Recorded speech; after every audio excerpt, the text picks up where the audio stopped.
Bonjour à tous, je suis ravi de vous retrouver dans cette nouvelle vidéo. Aujourd'hui, j'ai envie de vous parler de l'ikigai. Alors l'ikigai, qu'est-ce que c'est?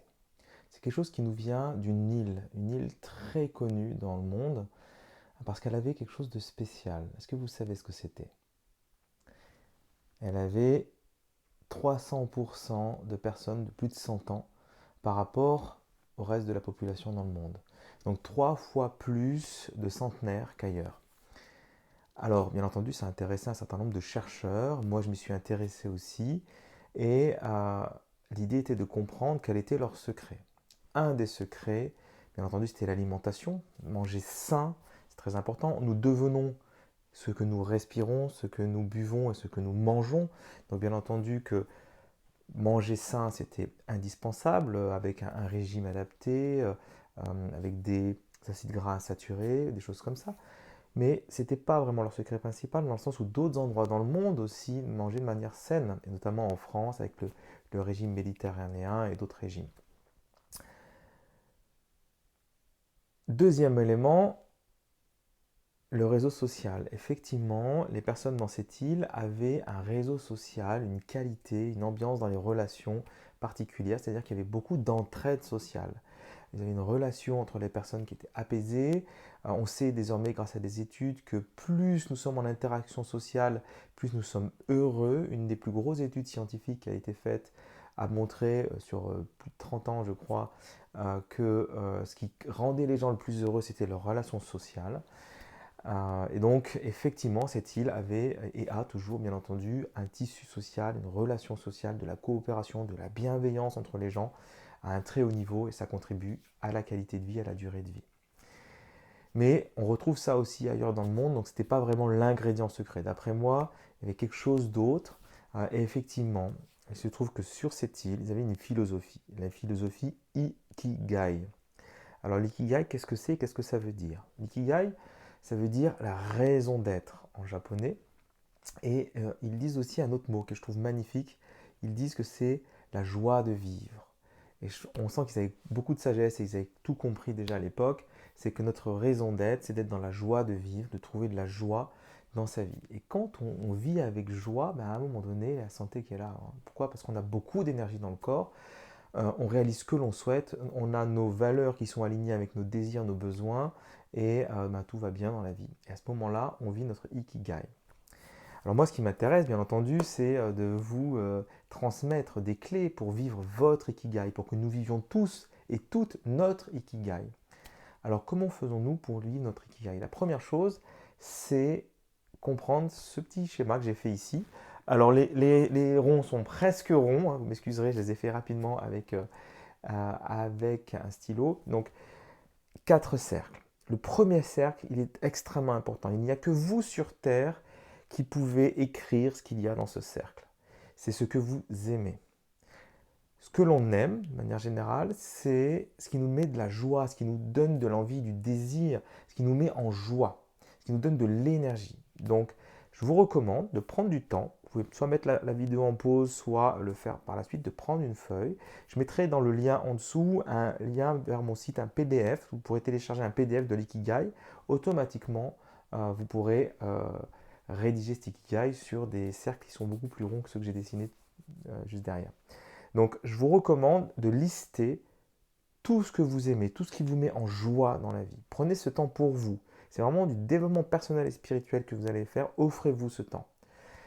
Alors, il n'y a que vous sur Terre, encore une fois, qui pouvez écrire ce qu'il y a dans ce cercle de ce que vous aimez. Ça veut dire quoi? Ça veut dire que vous allez être connecté à votre âme, à votre cœur, à votre corps, à tous vos désirs les plus profonds et les écrire sur le papier. D'accord?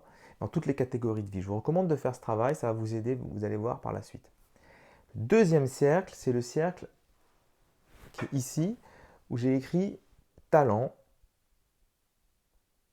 don, génie. Les 3 lettres que j'ai mis, c'est talent, don et génie. Nous pouvons développer nos talents, libérer nos talents. Plus nous allons libérer nos talents, plus nous allons révéler nos dons.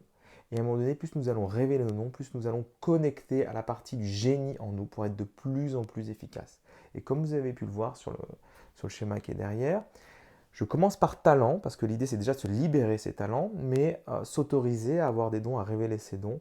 À partir de ce moment-là, vous allez vraiment connecter à la partie du génie en vous, avec vraiment quelque chose de réellement magique qui va décupler l'ensemble de vos potentiels. Donc, pour remplir, on va dire, les éléments dans ce cercle, vous pouvez le faire seul pour commencer, je vous recommande. Et ensuite, dans un deuxième temps, je vous recommande aussi de demander à des gens qui vous aiment de manière inconditionnelle et de leur demander dans votre entourage, tiens, au fait, je suis en train de faire un petit travail de développement personnel, spirituel sur moi. Est-ce que tu pourrais me donner quelles sont mes trois forces? Voilà, quelles sont les trois forces, trois talents que j'ai naturellement. Une force, c'est ce qu'on fait naturellement, sans effort, par rapport à d'autres personnes. Moi, par exemple, vous me demandez de faire de la compta, c'est clairement pas dans mes talents. Vous allez me demander de travailler au niveau analytique, conceptuel, intégratif. Là, par contre, je vais le faire très facilement. Donc, on a tous des talents différents. L'idée, c'est de vraiment prendre conscience. Et pour ça, c'est se poser sur une feuille et commencer à les écrire. Tiens, là, je trouve que ça, je suis fort en ça, je suis forte en ça. Réécrire tous les talents et les dons que vous considérez que vous avez. Quand vous avez rempli, on va dire, la loi de Pareto, c'est-à-dire 80% de l'ensemble de vos talents, laissez de la place aussi aux avis des autres personnes autour de vous. Peut-être vos parents, peut-être si vous êtes en couple, la personne avec qui vous vivez, peut-être vos collègues, vos amis, euh, à qui vous tenez et encore une fois qui vous aiment de manière inconditionnelle et qui, de manière générale, ont un esprit positif, optimiste, bien entendu. Et donc, vous allez avoir en fait 80% de votre caractéristique que vous êtes auto-proclamé, auto-identifié, et puis 20% qui va venir rajouter, compléter. Vous verrez que c'est très agréable parce que ça vient nous, quelque part, c'est très émouvant quand les gens autour de vous parlent de vous et parlent des forces qu'ils voient en vous. J'avoue que moi, ça m'a fait énormément de bien à une époque. J'en revenais pas d'ailleurs. Ça vaut vraiment le coup de venir compléter cette liste comme ça. Le troisième cercle dans cet ikigai, c'est le cercle qui est à l'opposé des talents, c'est-à-dire les besoins du monde. Les besoins du monde, de l'entourage, de l'environnement autour de vous. Là, il est clair qu'on ne peut pas le faire tout seul. Ça, c'est en relation sociale, en rencontrant, en lisant, en s'informant. Vous allez identifier quelles sont les choses dans le monde où vous considérez, en votre fort intérieur, encore une fois, pas tous les besoins du monde, mais ceux qui correspondent à ce que vous aimez, et en lien avec vos talents et vos dons et votre génie, qu'est-ce que vous voulez faire pour répondre à ces besoins du monde? Donc typiquement, ça va être des domaines qui vous intéressent vraiment, qui vous touchent au fond de votre cœur. Donc là, c'est pareil, je vous recommande de lister tous les besoins du monde non résolus, tous les challenges que vous avez envie de participer pour aider le monde à aller vers un chemin encore plus vertueux, plus lumineux, euh, plus joyeux. Voilà. Donc faites ce travail. Je vous recommande de lister aussi, prenez du temps pour vous et listez l'ensemble de ces besoins du monde auxquels votre cœur vous appelle.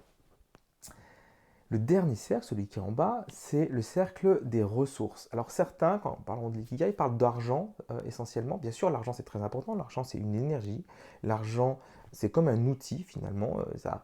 On peut s'en servir bien, on peut s'en servir mal, après c'est à vous dans votre culture, et peut-être qu'on aura d'autres vidéos sur l'argent et cette énergie-là. Mais il n'y a pas aussi que l'argent, c'est pour ça que j'ai mis un R comme ressource. Pour moi, tout peut être ressource. Ça peut être de l'argent qui vient à travers un métier, ça peut être du troc, ça peut être, pourquoi pas, euh, je dirais, vente de livres, conférences, en ce qui me concerne, ça va être ça. Donc à vous de voir ce que vous allez vouloir faire pour gagner des ressources de manière générale. D'accord? Je sais que maintenant, il y a de plus en plus, on peut faire du Tipeee, donc c'est-à-dire qu'on peut faire des dons, choses comme ça. Donc le monde est en train d'évoluer autour de cette notion d'argent en fait, qui est simplement, on va dire, une convention sociale pour partager des services et des dons, hein, tout simplement, que ce soit matériel ou immatériel. Et donc là, encore une fois, listez tout ce qui, pour vous, vous touche, vous dit, tiens, là, je pourrais récupérer des ressources, avoir des ressources pour moi, par rapport à mes talents, mes dons, ce que j'aime, et les besoins du monde auxquels je veux répondre. Quand vous aurez fait ces différentes listes, vous allez commencer à y voir beaucoup plus clair sur vous. Vous allez commencer à identifier votre position GPS, où est-ce que vous en êtes précisément dans votre vie, parce qu'en fonction de ce que vous faites, vous allez voir si vous êtes aligné ou pas. Et surtout, ça va vous donner un cap progressivement. Vous allez voir, alors ça on met quelques semaines, des fois quelques mois, bien entendu, à y voir beaucoup plus clair dans son ikigai, mais vous allez voir qu'il va se passer des choses magiques. la première chose qui va se passer, c'est que vous allez, en faisant ce travail, mieux vous connaître et mieux connaître la direction dans laquelle vous voulez aller. Parce que quelque part, l'ikigai, le centre, hein, c'est le centre de ces différents cercles. Ce centre-là, c'est votre raison d'être, ce pourquoi vous êtes né, pourquoi vous êtes venu faire cette expérience dans la matière, hein, sur Terre.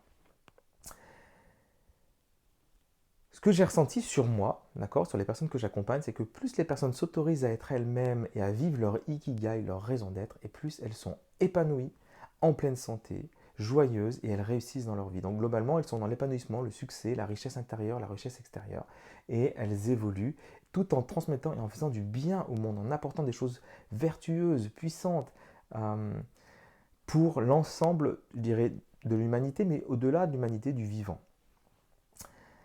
Voilà, donc je vous recommande de mettre vraiment de l'énergie sur votre ikigai. Alors, on va rentrer dans peut-être une deuxième partie. Une deuxième partie, cette fois-ci, sur qu'est-ce qui se passe si on ne fait pas son ikigai. Et vous allez voir que ça vous apporte un diagnostic précis sur, tiens, cette personne, elle est trop haut par rapport à son ikigai, ou alors trop bas, elle est trop à gauche ou trop à droite. Comment je lis ça? Une personne qui est trop à faire ce qu'elle aime vraiment. Elle s'éclate. Par exemple, typiquement un artiste, on pourrait imaginer même Van Gogh, il s'éclate dans ce qu'il fait. Il a même du génie, mais globalement, il n'a pas assez de ressources. Il est dans énormément d'insécurité financière. C'est une personne qui va être, on va dire, en arc de cercle entre ce qu'elle aime tout en haut et légèrement sur ses talents et ses dons. Donc elle est dans ce côté, sa passion, on va dire. Le problème, c'est qu'elle n'est pas assez équilibrée. Elle a des croyances peut-être, voire sûrement limitantes au niveau de l'argent. Elle n'a pas compris exactement quel était le besoin du monde. Automatiquement, elle est en dehors de son ikigai et elle va souffrir par rapport à ça. Cette même personne, peut-être avec ses connaissances, aurait rééquilibré progressivement. Ça prend encore une fois un peu de temps. Il n'y a pas rien de magique instantané, bien sûr. C'est un travail sur soi, c'est de l'autodiscipline pour aller en direction de la meilleure version de soi-même. Mais globalement, avec ses connaissances, avec de l'autodiscipline même, elle va pouvoir aller progressivement vers son ikigai. Une personne, par exemple, qui gagne énormément d'argent, donc qui serait en bas d'argent ou de ressources, qui serait en bas de l'ikigai, mais qui n'est plus connectée à ce qu'elle aime, je veux dire, c'est pas bien mieux. Elle va ressentir un énorme sentiment de vide à l'intérieur. Elle se sent vide. Globalement, même son chakra 4 du cœur est peut-être pas assez nourri d'ailleurs, et elle peut avoir même des troubles, des symptômes, même psychologiques, psychosomatiques potentiellement. Pourquoi? Parce qu'elle ne fait plus ce qu'elle aime au fond d'elle. D'accord? Donc son cœur l'appelle à faire autre chose, mais elle continue peut-être par confort, peut-être par peur à acquérir encore plus de ressources, mais en s'éloignant de son cœur, en s'éloignant de ce pourquoi elle est venue vivre cette vie, entre guillemets. Une personne qui va développer énormément de talents et de dons, mais qui ne les met pas au service des besoins du monde, à un moment donné va être trop donc à gauche, ça sera à votre gauche, on va dire, sur l'écran. J'espère que je ne me trompe pas de côté là en le disant d'ailleurs, mais bon. Qui sera trop du côté des talents et des dons, à un moment donné va se sentir inutile. Moi, c'est ce qui s'est passé. J'ai fait un gros pépin de santé il y a à peu près voilà, une dizaine d'années maintenant, c'était 7 ans je crois. Et je me suis réveillé, révélé, j'ai énormément étudié, j'ai appris beaucoup de choses, je me suis formé avec des techniques fabuleuses, mais je ne les mettais pas encore complètement au service d'autres êtres humains. Et donc je sentais en moi une énorme frustration qui commençait à monter, d'inutilité. C'est-à-dire que j'avais trop de connaissances, trop quelque part de talent et de dons que je ne mettais pas assez au service du bien commun, au service de la communauté, au service des êtres humains et du vivant. Et donc, ce sentiment d'inutilité, il est très désagréable aussi, et il nous pousse tout simplement à délivrer nos cadeaux. Chacun, on a tous des cadeaux fabuleux à délivrer à l'ensemble de l'humanité et du vivant, encore une fois.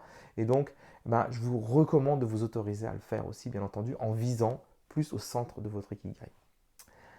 L'autre côté de l'ikigai, c'est les besoins du monde. Des personnes qui vont des fois au-delà de leur talent et de leurs dons, donc ils sont trop, cette fois-ci, du côté des besoins du monde, ils veulent à tout prix aider, mais ils ne sont pas formés pour. Donc eux vont sentir vraiment ce syndrome peut-être de l'imposteur, sentir en tout cas en incapacité de faire des choses. Pourquoi? Parce qu'ils ont dépassé, cette fois-ci, ils sont allés trop loin par rapport à l'opposé de la zone de confort, c'est-à-dire la zone de l'audace, ils sont allés trop loin, mais ils ne sont pas formés pour. Et donc, là, ça peut être aussi extrêmement désagréable. Ils peuvent même faire des erreurs qui peuvent être parfois sérieuses. Donc, je vous recommande, bien entendu, déjà de se former de manière générale. Formez-vous, lisez, apprenez, ouvrez votre esprit, votre cœur, parce que l'université de la vie, elle dure toute la vie d'ailleurs. Mais aussi, équilibrez-vous bien entre les besoins du monde et bien sûr vos talents, vos dons et votre génie. Donc visez le centre de l'ikigai. C'est simple, visez le centre de l'ikigai à chaque fois, par vos pensées, avec votre cœur. Faites ce travail d'écriture pour vraiment prendre le temps de monter à la conscience tout en étant connecté à vos ressentis, l'ensemble de ce que vous ressentez en vous par rapport à votre propre ikigai. Et ensuite, bien sûr, passer à l'action. Alors j'avais envie de vous transmettre encore d'autres cadeaux par rapport à l'ikigai, des cadeaux fabuleux que j'ai trouvés. Premier cadeau, c'est que l'ikigai en fait fonctionne avec la loi du karma. Chaque cercle, on peut le voir comme un cercle où on sème et on récolte, on sème et on récolte. Et ça tourne, d'accord? Et donc, plus je vais investir sur ce que j'aime faire, plus je fais ce que j'aime, et plus l'univers va m'apporter des choses que j'aime à faire. Plus je vais aider d'autres personnes à faire ce qu'elles aiment, plus l'univers va m'aider à faire encore plus ce que j'aime. Voilà, et ainsi de suite. Plus je vais m'autoriser à développer mes talents et mes dons, plus je vais libérer les talents et les dons autour de moi, plus je vais m'attirer de nouveaux talents et de nouveaux dons autour de moi, d'autres personnes qui ont des talents et des dons pour faire des choses fabuleuses. Donc ça, c'est vraiment quelque chose qui est très vertueux aussi, encore une fois, cette loi du karma, cette loi, donc on récolte ce que l'on sème, va aller sur chacun des cercles. Le cercle des besoins du monde, c'est pareil. Plus vous allez répondre aux besoins du monde, plus le monde va répondre à vos propres besoins. C'est quelque part aussi cette loi où donner égale recevoir, qui est une des lois universelles. Et puis, le dernier cercle, plus vous allez investir sur vous, plus l'univers va investir sur vous. Plus vous allez mettre de l'argent sur vous, réellement, pour apprendre des choses, pour apprendre à libérer des émotions, pour apprendre des ressources psychiques, énergétiques, émotionnelles et spirituelles, bien sûr corporelles, à travers le corps, le sport, peut-être même les arts martiaux, j'en ai parlé la dernière fois, ou toutes autres modes de sport, bien entendu. Eh bien, plus vous allez faire ça, plus l'univers va vous apporter encore plus de ressources. Voilà, parce que vous allez pouvoir transmettre encore plus de talents, de dons, d'énergie autour de vous. Voilà les éléments que je voulais vous transmettre et les connaissances que je voulais vous transmettre dans cette vidéo. J'espère que ça vous est utile et serviable. Je serai ravi d'avoir vos commentaires sous la vidéo pour qu'on puisse échanger, peut-être compléter le message. Je vous souhaite une magnifique et lumineuse journée. Je vous dis à bientôt dans une prochaine vidéo. Bisous.